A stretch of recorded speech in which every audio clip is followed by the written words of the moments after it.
With the majority of the market in the green year to date, it is becoming harder and harder to find undervalued dividend gems to consider for your portfolio. In today's episode, we are taking a look at 4 undervalued dividend stocks with a lot of upside that Wall Street analysts themselves are buying. As always, we'll look at each one of these dividend stocks, we'll look at their dividend safety, we want to look at their financial metrics, and we'll jump into the valuation model, getting to each company's intrinsic value, their acceptable buy price once we factor in our own investor margin of safety, and the exact price target that Wall Street have over the next 12 months. Now, each one of these stocks have some massive upside, so let's jump straight into the episode. So the first stock we are looking at is Comcast Corporation. Now, as we can already see, we have 2 buy signals and 1 strong buy signal. It is trading towards the lower end of the 52-week range with a yield just over 3% and a forward P looking very cheap straight away at 9.48. We note over the last 12 months, it is up 3.5%. Over the last 10 years, though, it is up 62%. Bear in mind, this doesn't include dividends reinvested, and all-time highs summer 21 at $62. So in terms of the dividend safety, we have an 89 score, very safe, market cap 159 billion. It is a mega cap company. Now, the last recession, they did increase their dividend during the 07-09 crash. We have plus 3.4% recession sales. Now, remember, that is above the average growth of the S&P that was negative 12, but they also had a near recession return, negative 52, with the S&P coming in at negative 55. One thing that is very nice with Comcast are their increases to the dividend. Beginning of this year, 6.9%, so that is above the average inflation rate over the last 40 years of 4%. Over the last 5 years, 9% on average, and over the last 10 years, they have been increasing that dividend by double digits. We also note they have been increasing those dividends for the last 15 years. Now, dividend yield theory, as always, undervaluation when the yield is above the 5-year average. So we have our first sign of undervaluation. We have our second sign of undervaluation with the forward P below the rolling average. And when we do compare it to the communication sector P of 17.5, we have a triple undervaluation signal for Comcast. But do bear in mind, we're not looking at any of these models in singularity and will conclude towards the end. Free cash flow payout, that is what we do focus on. Below 60% as the blanket rule. We can see, in fact, over the last 10 years, below 40%. 37 in 2023, expected there or thereabouts in 2024. No worries so far with that dividend. We can see now why it has a very safe score. Free cash flow per share, also increasing their free cash flows. Not massively consistent, but overall moving in the right direction. 326 expected in 2024, so that is expected to continue. In terms of their sales growth, now when we do our deep dives on the channel, we're looking at a minimum for 3 to 7% steady moderate growth. We do note for the large part it has hit that. We see that justifiable COVID year with the majority of companies taking a hit to their top line. But we do want to point out their top line in FY23 was flat. But when we look at it over the longer term, they have doubled their top line. What's nice to note is they do return that excess cash through those share buybacks. They have bought back over $1 billion worth of shares over the last 10 years. So that is a positive sign when you do bring that together with the nice increases to their dividend. In terms of ROIC, 10% or more, my personal, what I look for, because that does give me faith that management can effectively allocate their capital. Pretty much around that level consistently, so that is also a positive sign. Operating margin, we want to see a minimum of 12% as the bottom line. They're pretty much consistently doing very well. We do see it dip to 17% in their worst year. Over the last 2 years, 19%. Very decent. Free cash flow margin, very consistently around the low teens, so that is positive. 11% in 2023, looking healthy as well. In terms of the net debt to EBITDA, the earnings before interest, tax, depreciation, amortization, we want to see below 3. Now, these are the number of years it would take the company to pay off all of their debt net of cash on hand, and it does correlate to dividend safety and balance sheet strength. 2.51 in 2023, 2.44 in 2024. So we can see why that dividend looks to be safe. They are bringing down that debt level as we can see in FY24. So overall, it does look good at the high level. In terms of the valuation, let's jump in. And don't forget, if you do enjoy the content, values being provided, smash that like button, hit that subscribe and bell button as you would like to be notified of these on a regular basis. And on the channel, we do our deep dives today's episode, let's jump straight into the final model, and the intrinsic value arrives for Comcast at just under $50. Now, margin of safety at 10%, and we use and execute that if it meets the three criteria: the wide moat, the strong financial metrics, and good forward-looking data. Then we keep going till it's near the current trading price, and we see it is a few cents shy. So for today's episode, it does warrant a 20% MOS level based on our estimates and judgments. In terms of Wall Street, well, they're forecasting $52 over the next 12 months. They see upside of over 31%, and overall the financial metrics did look very strong. So this is definitely one to consider for your portfolio. But as always, do let us know your thoughts in the comments below as we go along with these different dividend stocks.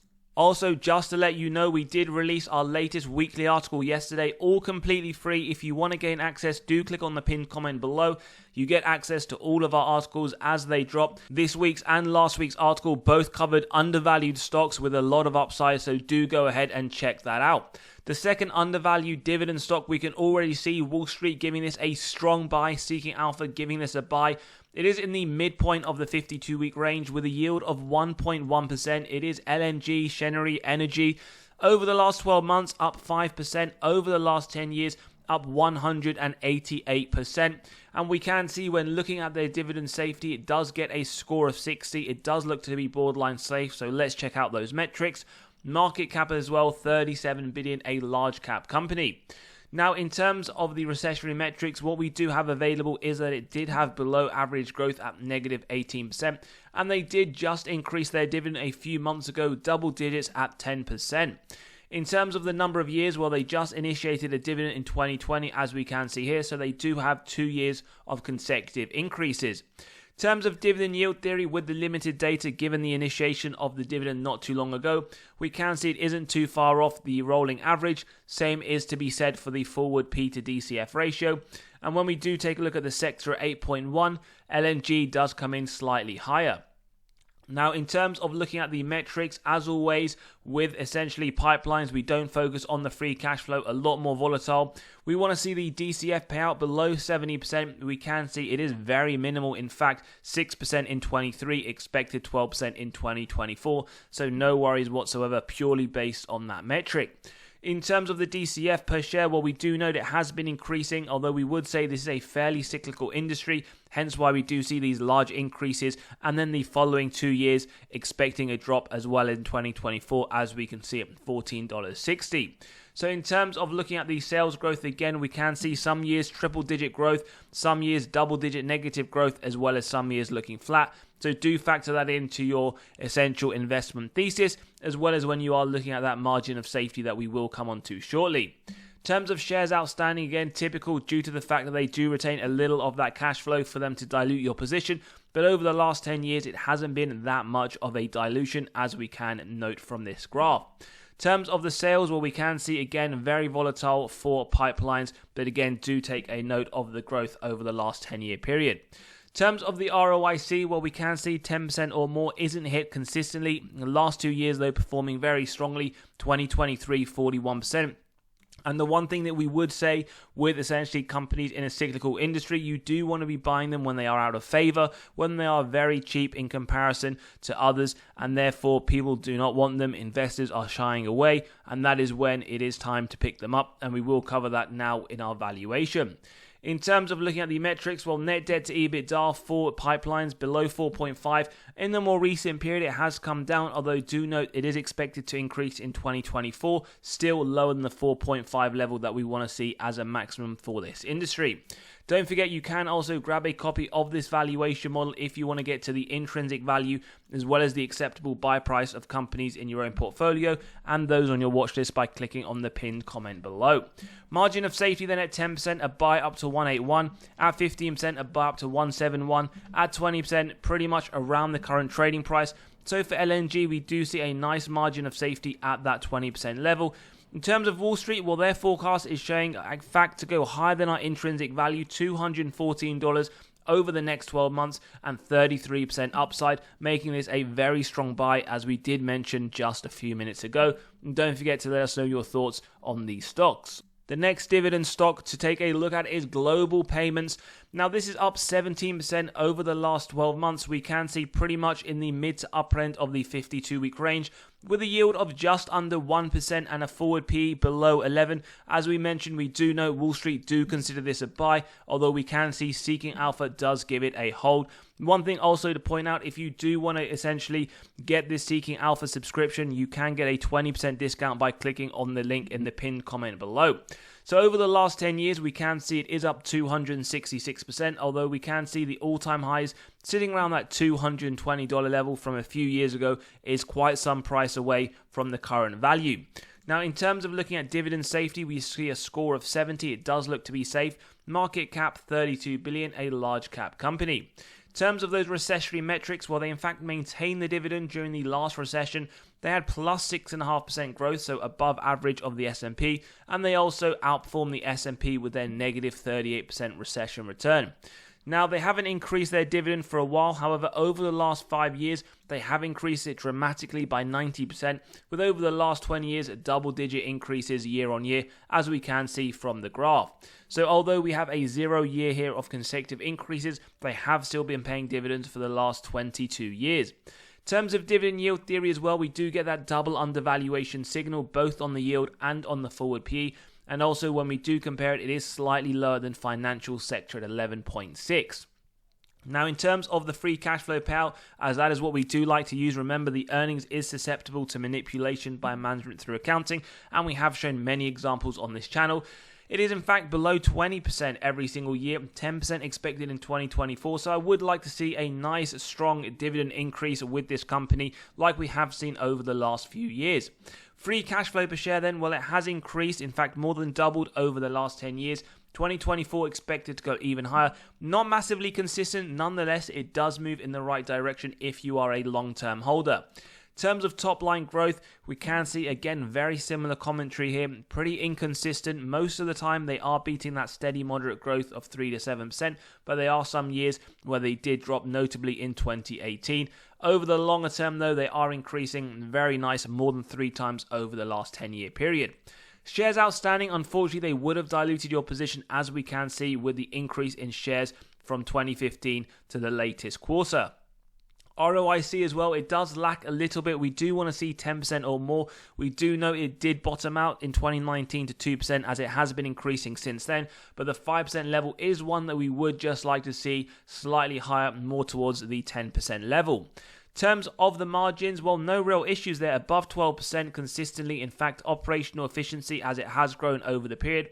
Free cash flow margin as well, above 5% quite significantly over the last 10 years, 17% in 2023. So this is a very strong free cash flow machine and is fairly consistently above the 5% minimum. In terms of the net debt to EBITDA, well, it isn't below 3 continually. In fact, hasn't been below 3 for quite some time.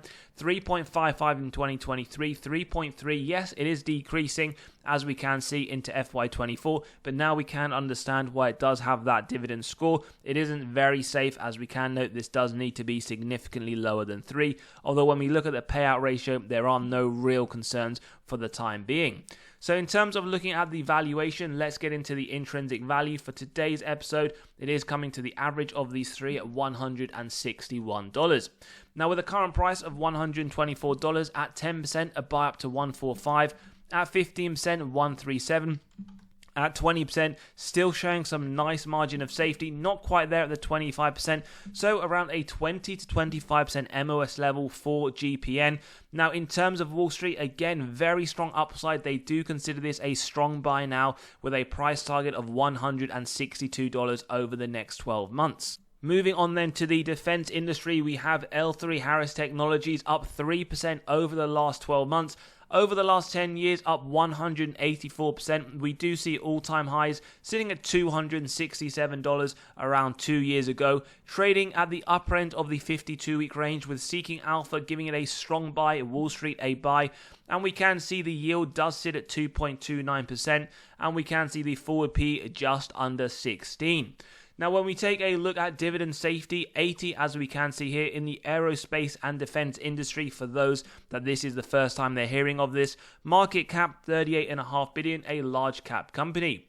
Now, last recession, they did in fact increase the dividend, they had average growth, and they marginally outperformed the S&P 500.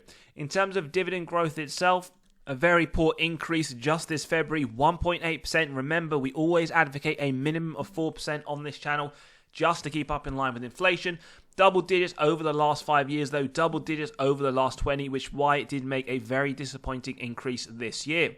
We also do note they have been increasing their dividends for the last 21 years, meaning they're 4 years away from becoming a dividend aristocrat. We see a sign of undervaluation on dividend yield theory, although we do note the forward P isn't too dissimilar from the 5-year average, and we can see, however, it is below the industrials average of 19.7.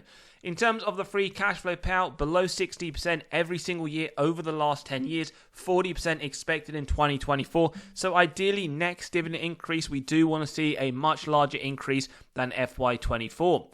In terms of the free cash flow per share, well, it is increasing but very inconsistent, as you can clearly see. But in positive news, FY24, we are expecting a strong increase from FY23's position. Now, sales growth has been lacking in terms of the consistency. We can see the period from 2020 to 2022 where it was decreasing.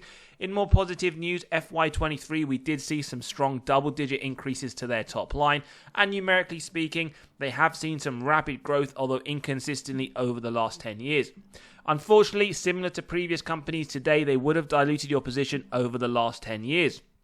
Now, ROIC, what we can see is pretty inconsistent. Seems to be the general theme with this company. You could argue a lot of this industry is cyclical, hence why we aren't seeing some very consistent numbers. Nonetheless, they aren't too far off that minimum 10% that we do want to see.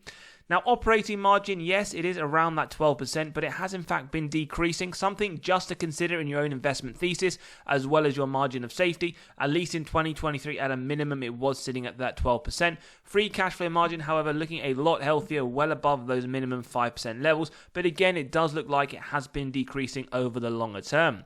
In terms of the net debt to EBITDA, below 3, it hasn't quite got there in the more recent year at 3.63. It is coming down in FY24, but we can understand when looking at a lot of these metrics how they correlate to that dividend safety, as when we do see a high net debt to EBITDA, that does mean we will not see that inevitable 99 score that we do love seeing.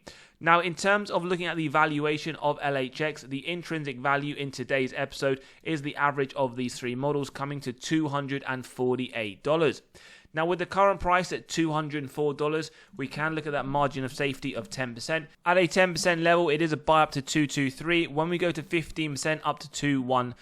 And then when we keep going to see, it isn't quite there yet at that 20% level. So between a 15 to 20% MOS for this aerospace and defense company. In terms of Wall Street, they have that price target of $248 with upside of 22% over the next 12 months.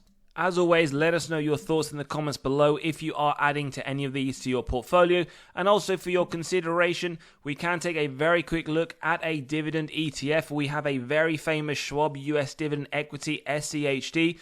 Now, this expense ratio is quite low at 0.06% for those who do like getting a dividend with some portion of growth and who don't like to individually pick their companies. In terms of their top holdings, a lot of big blue chip names. You have Chevron Corporation as their largest holding of 4.17%, Texas Instrument at 4.12%, and their third largest, Lockheed Martin, in the same industry as LHX at 4.1%.